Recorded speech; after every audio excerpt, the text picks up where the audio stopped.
සුබ දවසක් ඔයාලා හැම දෙනාටම. අද උදේම මං මගේ මල් වත්තට ආවා. ලස්සනයිනේ. ලස්සනට මල් පිපිලා.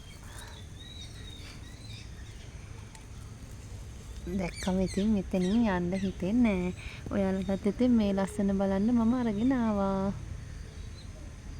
මේ දවස්වල වැහැලා හොඳට දැන් නම් අවුව වැටෙනවා. ඒ හින්දාද කොහෙද මෙයාලා පුදුම ලස්සනට පිපිලා.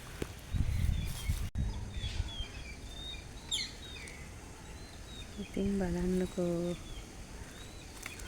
රෝසයාලුව ලස්සනට පිපිලා. උඩ බැලුවත් මල්.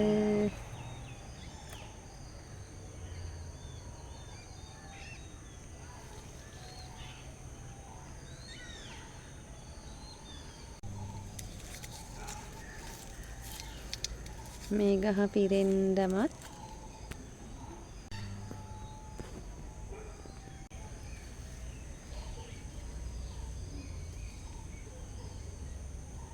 තියෙන්නේ මෙන්න මේ ඉක්ෂෝරා වලින් තමයි මුළු වත්තම මල් පිපිලා හරිම ලස්සනයි. මම බොරු නෙමෙයි නේද කියලා තියෙන්නේ. මේ වත්ත පුරාම මල්. එක පාට මල් පිපිලා.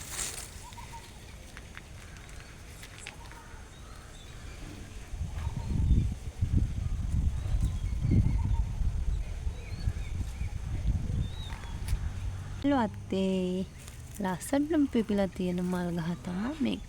හරිම ලස්සනයි.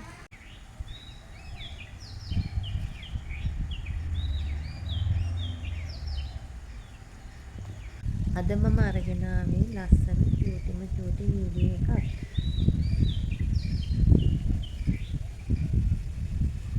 ඉතින් තවත් ලස්සන වීඩියෝ එකක් අරගෙන මම ඉක්මනටම එන්නම්.